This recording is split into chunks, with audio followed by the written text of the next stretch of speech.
Halo teman-teman, perkenalkan nama saya Riko. NPM saya 12 15 52 51 21 00. Prodi Informatika mata kuliah Interaksi Manusia dan Komputer. Saya berkuliah di Universitas Kristen Indonesia Maluku, Fakultas Ilmu Komputer.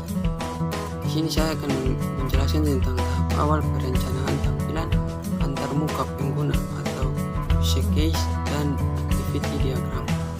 Pertama yaitu pengertian use case diagram. Use case diagram adalah sebuah kegiatan atau interaksi yang aktor dan sistem, atau secara umum dapat diartikan sebagai sebuah teknik yang dimanfaatkan untuk mengembangkan perangkat lunak atau software guna mengetahui kebutuhan fungsional dari sistem tersebut. Berikut definisi dari use case diagram sendiri adalah proses penggambaran yang dilakukan untuk menunjukkan hubungan antara pengguna dengan sistem yang dirancang. Hasil representasi dari skema tersebut dibuat secara sederhana dan bertujuan untuk memudahkan user dalam membaca informasi yang diberikan. Yang berikut fungsi dari use case. Untuk informasi tambahan, use case termaksud ke dalam UML, diagram, dan berproses pembuatannya sendiri dilakukan sebelum kita masuk pada rencana konsep atau DVD, data flow diagram. Terdapat dua fungsi utama dari penggunaannya, antaranya adalah sebagai berikut. Yang pertama, memperlihatkan urutan aktivitas proses dalam sebuah sistem. Fungsi yang pertama ini mampu memperkenalkan phase awal setiap kegiatan proses dalam sistem yang dikembangkan. Yang kedua itu menggambarkan bisnis proses dalam sistem. Yang kedua ini use case mampu menggambarkan urutan proses bisnis secara lebih jelas dan transparan untuk mencegah terjadinya kesalahan pada sistem yang akan dibangun. Berikut komponen dan relasi use case diagram. Terdapat beberapa komponen dan relasi yang sering digunakan dalam pembuatan sebuah use case diagram.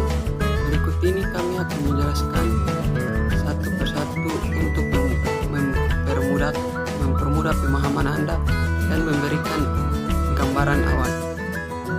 Ada 3 komponen utama yang terdapat dalam use case, yaitu yang pertama aktor merupakan setiap hal yang di luar sistem yang menggunakan komponen sistem untuk melakukan sesuatu.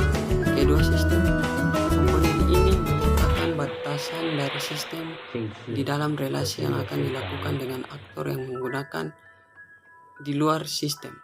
Yang ketiga, use case.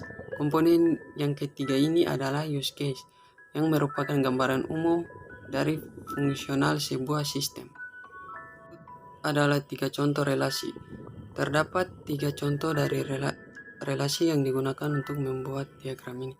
Berikut adalah penjelasannya. Yang pertama yaitu association. Association adalah teknik yang digunakan untuk mengidentifikasikan sebuah interaksi antara komponen aktor dengan use case tertentu.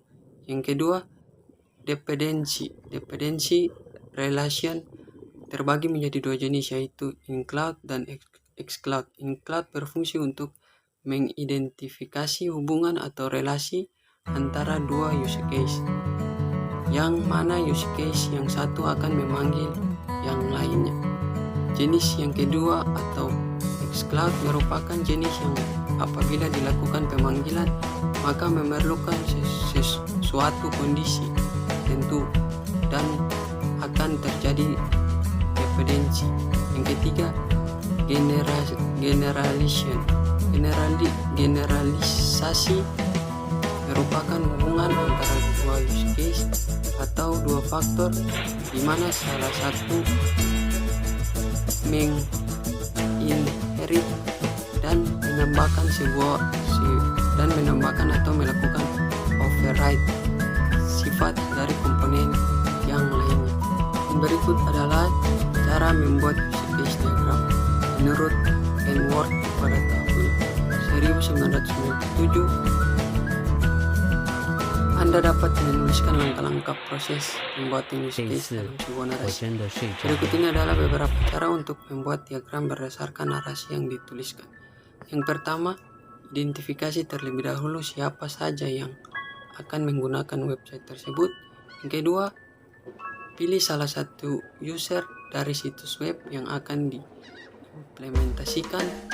Yang ketiga, tentukan apa saja yang akan dilakukan oleh pengguna di dalam situs tersebut. Setiap hal yang dilakukan user di dalam website akan menjadi use case. Berikut untuk setiap use case-nya, Anda perlu untuk memutuskan rangkai setiap kejadian atau aktivitas secara normal saat user menggunakan website. Yang berikut menjelaskan tahapan dasar dalam mendeskripsikan sebuah use case diagram. Anda dapat mencoba merespon yang perlu untuk diketahui. Yang berikut saat tahapan dasar dilakukan, Anda dapat mempertimbangkan rangkaian acara atau timeline alternatif dan tambahan step pada diagram.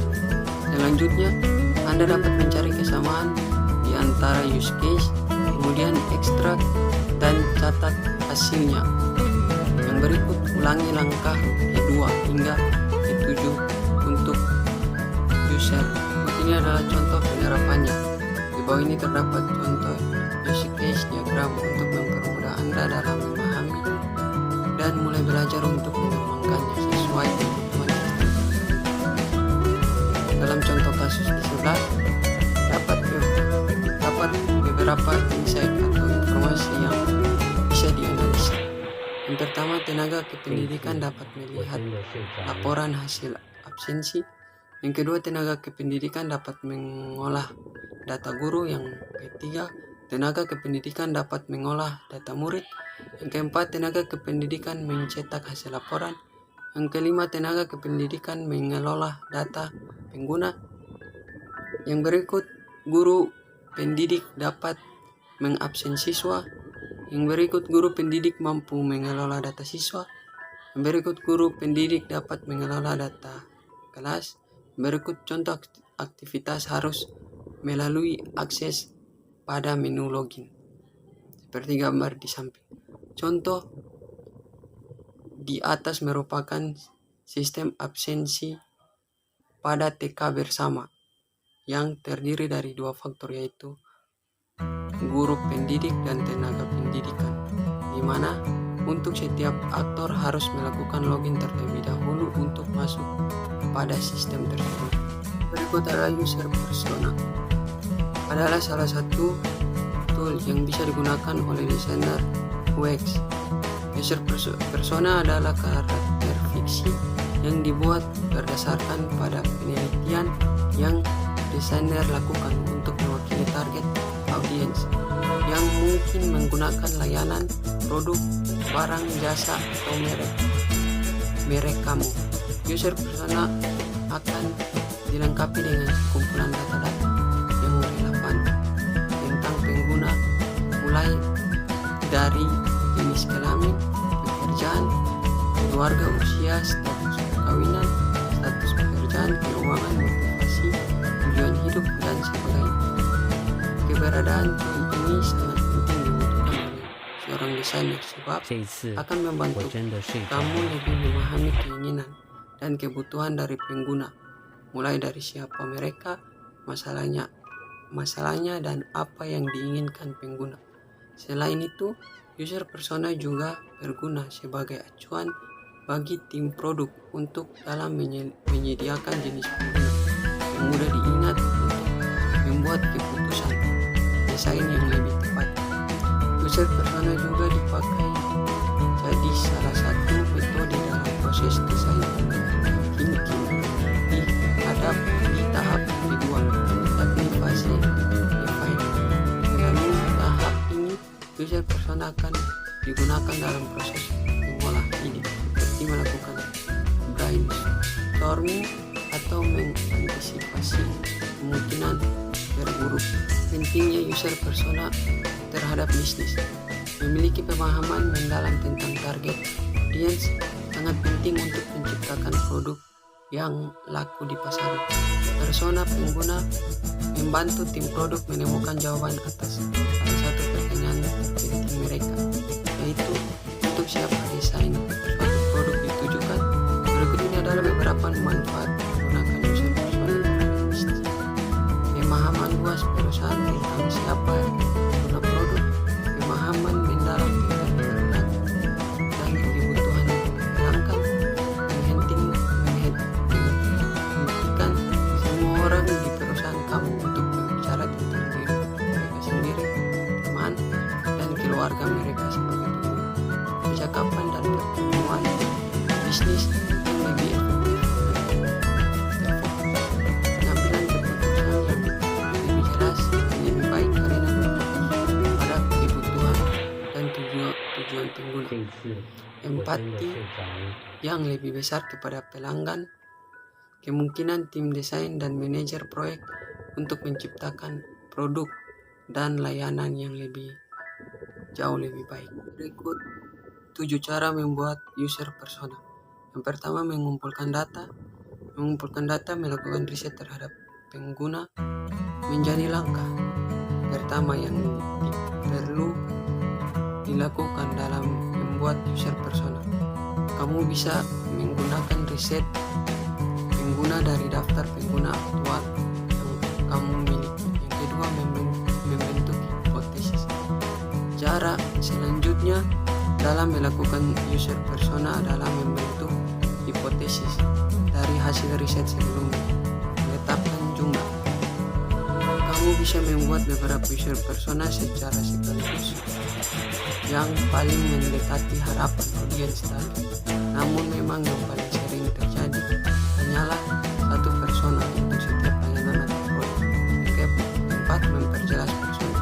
Persona yang baik tidak akan berasal dari persona yang memiliki sedikit data. Justru untuk membuatnya valid, kamu harus mendeskripsikan persona tersebut secara detail, mulai dari memuaskan tujuan, keinginan, kebutuhan hingga keterbatasan.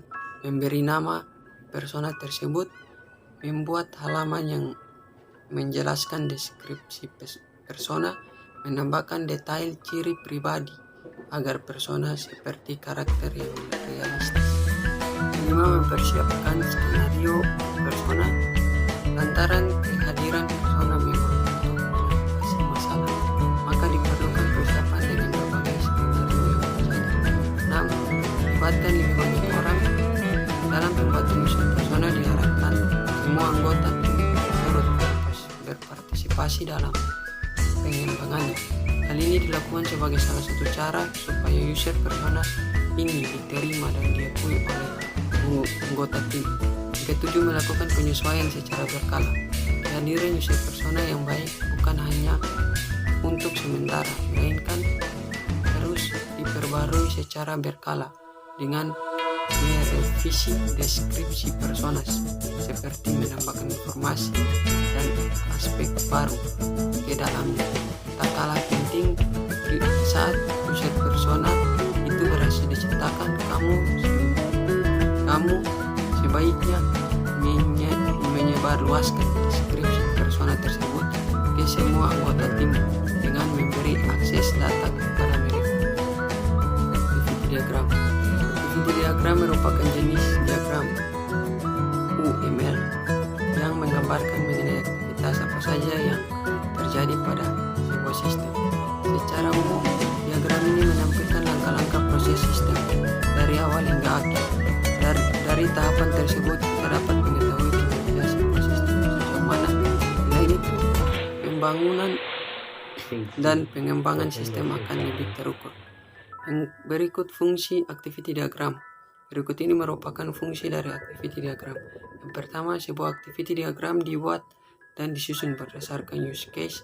Yang kedua, memberikan gambaran bisnis serta urutan aktivitas pada setiap prosesnya. Yang ketiga, menunjukkan aktivitas proses pada suatu sistem secara berurutan. Berikut elemen activity diagram. Terdapat elemen atau simbol activity Diagram yang digunakan sebagai berikut.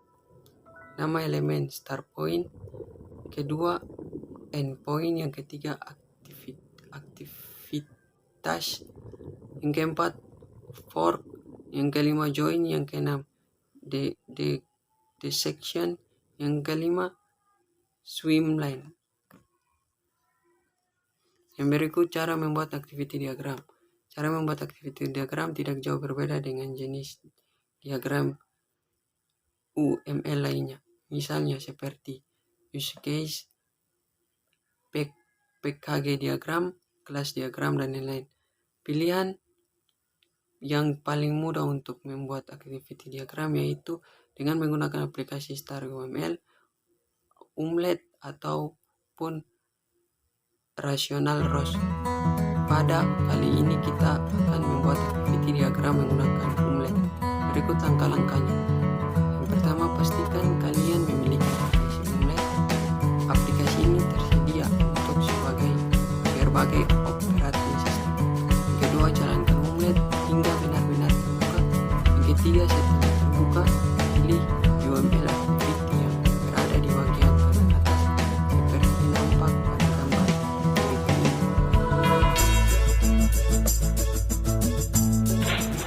Contoh diagram data obat masuk, administrator, login, verifikasi, menampilkan menu utama, pilih menu obat masuk, input data obat masuk, berakhir menampilkan data bersih database. Terima kasih.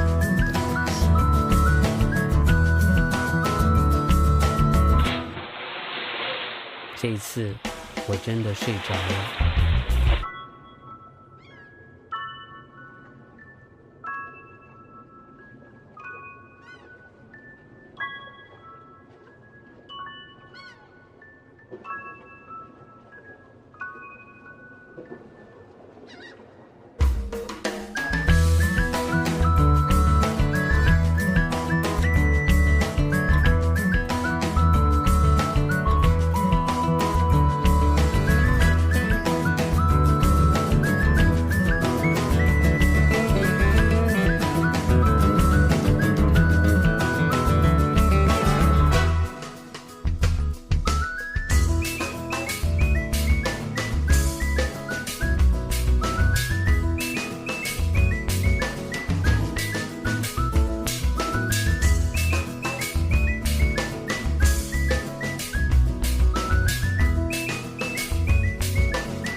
这一次我真的睡着了。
这一次我真的睡着了。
这一次我真的睡着了。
睡着了。